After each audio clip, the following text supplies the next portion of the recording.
For this lecture, we're going to talk about pediatric bone tumors. And pediatric bone tumors are important to kind of consider separately from other bone tumors in that when we talk about bone tumors, one of the things we use to help us differentiate and to help us hone our differential diagnosis is age. So age is important just like location is important. So certain tumors are common in kids and young adults, and certain tumors, for example, such as a multiple myeloma, is going to be common in older adults. We're not going to think of multiple myeloma when we see a tumor in a 7-year-old, just like we're not going to think of EG when we think of a tumor in a 60-year-old. It's just statistically extremely unlikely to happen. So we're going to look at common pediatric bone tumors, and some of this is going to go through tumors we've already been through on some of the other lectures, but in this case pertaining to kids and young adults.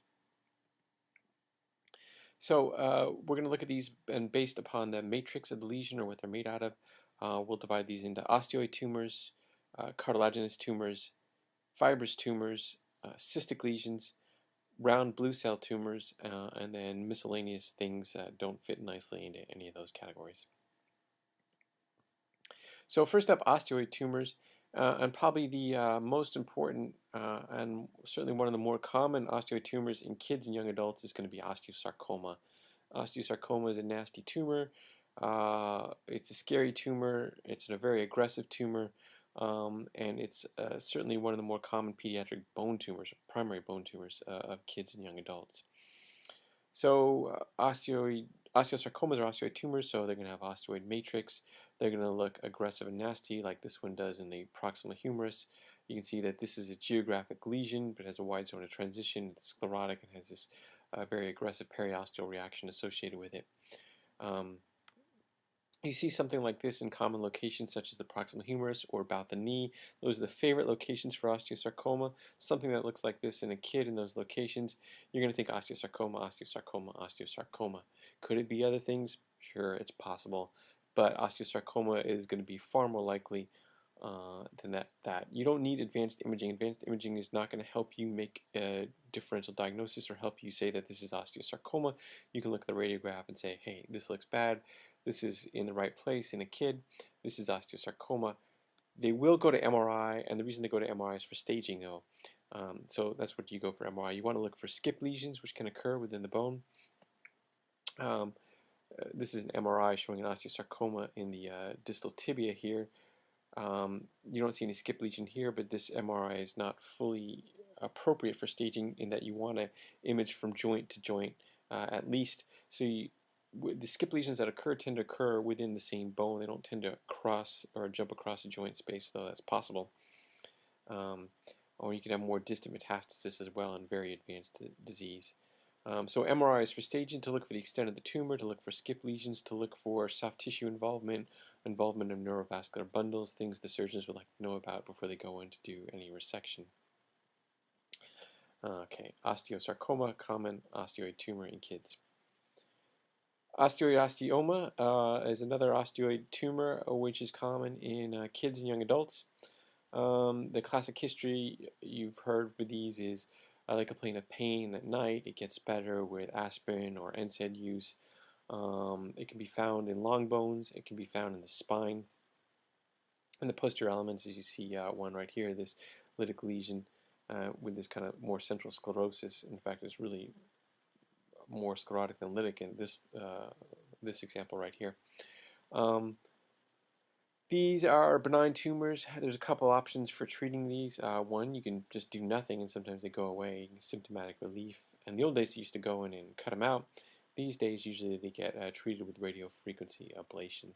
So small lucent lesions, central nidus, posterior elements of the spine. For example, in a teenagers coming in with back pain and have the splinting, you may see that. Or in the long bones, usually cortically based, and can often mimic a Brody's abscess. This is a radiograph which shows another osteoid osteoma, though you wouldn't necessarily know it by looking at it. All you really see is this non-aggressive periosteal reaction, this heaped up cortex right here. Maybe this lucency right here is real, and that's actually the nidus or the central part of the osteoid osteoma. The nidus would be a sclerotic focus, which you're not going to see on the radiograph, but you would see that on CT. You see this, I think really you're stuck with a differential with osteoid osteoma or a Brody's abscess. If you don't see this lucency right here, I think you have to include a stress fracture in that differential. Um, Langerhans cell histiocytosis can occasionally look like this, but it's much less common, so that's another thing to consider. But really, you see a radiograph and you see this kind of heaped up, solid, non-aggressive periosteal reaction. If you don't see a lucency in the middle, you're stuck with a differential of a Brody's abscess, osteoid osteoma, or a stress fracture. Obviously, if you see like for example, a lytic fracture line across, you can just throw the other ones out and you're done. It's a fracture. An uncommon osteoid tumor is an osteoblastoma. These are pretty rare. They're usually appear as lytic lesions, though they can appear as sclerotic lesions. And they often have some internal matrix associated with them, and they tend to occur in the spine, is where you're most likely to see them, though they will occur in long bones as well too. This is an example of an an osteoblastoma in the spine right here, which is again a common location for them. When they occur, though, remember they're pretty rare tumors all in all. All right, moving on to cartilaginous tumors. Three main cartilaginous lesions we're going to look at. Osteochondromas, which are not truly tumors in the absolute sense of the word, but certainly we talk about them like they're tumors. Chondroblastomas and enchondromas. This picture on the right shows us a patient with multiple hereditary exostosis, multiple osteochondromas. As you can see, there's one coming off the radius here. There's a sessile one off the ulna, and it's caused this Madelung deformity, which is one of the causes of Madelung deformity with multiple osteochondromas. Okay, so osteochondromas. Osteochondromas are really just kind of bits of the bone that grow abnormally. So the thought is some of the progenitor cells kind of start growing where they're not supposed to be growing, and you get growth or this exostosis of the bone in unusual locations. Most often these are just a solitary lesion or solitary osteochondroma, but there is a condition, hereditary multiple exostosis or multiple hereditary exostosis, you may hear it said either way, in which you have multiple of these lesions. The key descriptor and your key thing that's going to help you make this diagnosis of an osteochondroma is that they're going to be in continuity with the cortex and the marrow. So you see this lesion right here. Here's the cortex, and here's the marrow. It's all in nice contiguity, and so you can safely call that an osteochondroma. This patient, again, has multiple of these, and usually these patients with multiple osteochondromas, they're going to occur about the knee. So if you see one and there's any doubt if this patient has multiple of them, really probably you just get the knee x-ray and you can make that diagnosis. Now, you can look for all the other ones scattered throughout their body, but if you see them about the knee like this, you know for sure that they have multiple osteochondromatoses. Next up is the chondroblastoma. This is not a common tumor, but it's a good one to keep in mind for differential for a lytic lesion in the epiphysis in a child or a young adult. These are geographic lytic lesions. They're going to occur in the epiphysis or in an epiphyseal equivalent, which is an apophysis. So this picture right here shows us this geographic lytic lesion with a narrow zone of transition, non-sclerotic border, which is in the greater trochanter in this case, and this is an apophysis, so an epiphyseal equivalent. So it's okay for us to think about a chondroblastoma being here. These are benign cartilaginous lesions. Often you won't see any matrix within them. You'll go to MR, and they tend to be on MR. Usually cartilage is very bright on T2 weighted sequences, but in chondroblastomas they may be actually dark to intermediate on T2 weighted sequences, which can fool you a little bit. One of the other classic manifestations is that they have a lot of reactive edema around them, as you can see in this case. This is the MR of the same case as before. A lot of reactive edema around them. If they're next to a joint, they may cause a joint effusion, a reactive joint effusion. And this one also shows us that this lesion has a fluid level, which if you will remember on our differential diagnosis for fluid levels on MR, chondroblastoma is on that list. The other things, again, are giant cell tumor, aneurysmal bone cyst, and a telangiectatic osteosarcoma. Just another thing about this case, this is a fracture line here from an insufficiency fracture from this lesion. And this was a chondroblastoma in the greater tuberosity, sorry, the greater trochanter, which is an apophysis, so an epiphyseal equivalent. Um, but you can see them in any epiphysis or epiphyseal equivalent. Enchondromas are common lesions. You see lots of enchondromas. They're benign tumors.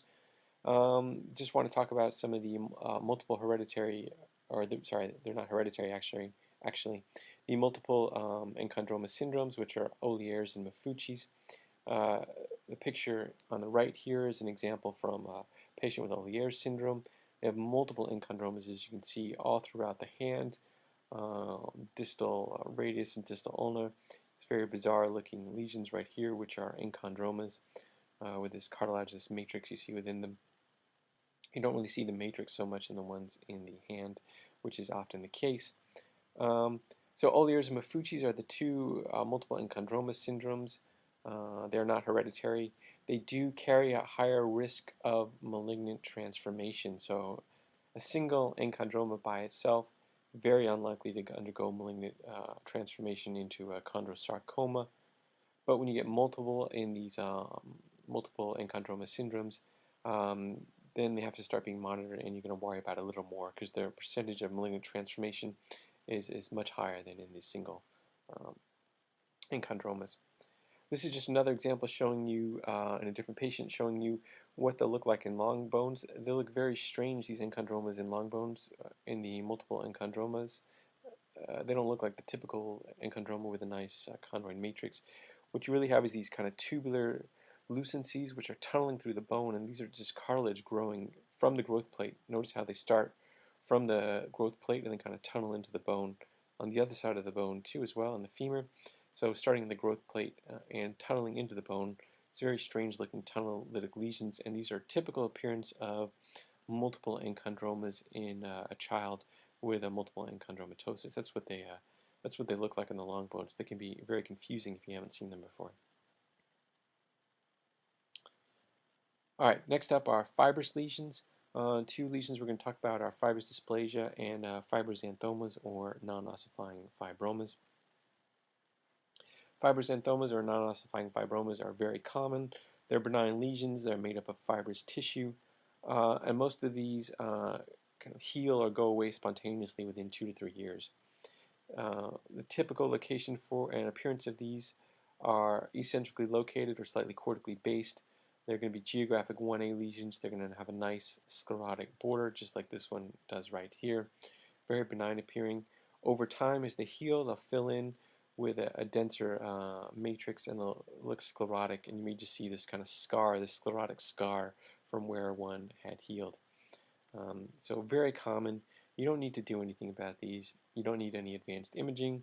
Occasionally, if the bone or the cortex thins out a lot, they'll have a pathological fracture through them, and they'll come to attention that way. Usually they're picked up incidentally for some other reason when you're looking at them.